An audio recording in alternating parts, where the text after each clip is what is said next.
Alam mo, ganyan din ako magmahal.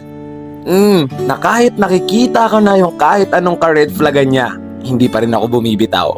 Hindi pa rin ako sumusuko.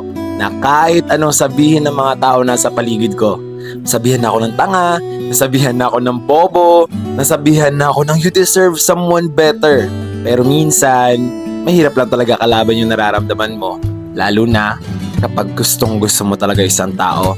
Yung dadahilan mo lang, bayaan mo na. Lilipas din yan. Makikita niya rin siguro yung worth ko. Balang araw makikita niya rin lahat ng mga ginagawa ko para sa kanya. Pero alam mo, hindi rin naman nag-work lahat ng mga yon.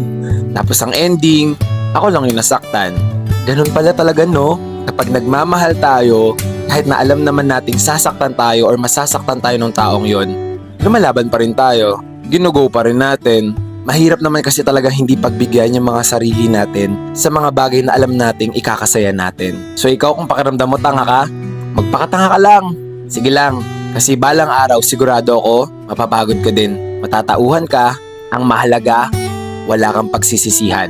Dahil ginawa mo lahat ng kaya mong gawin para sa taong mahal mo hanggang dulo.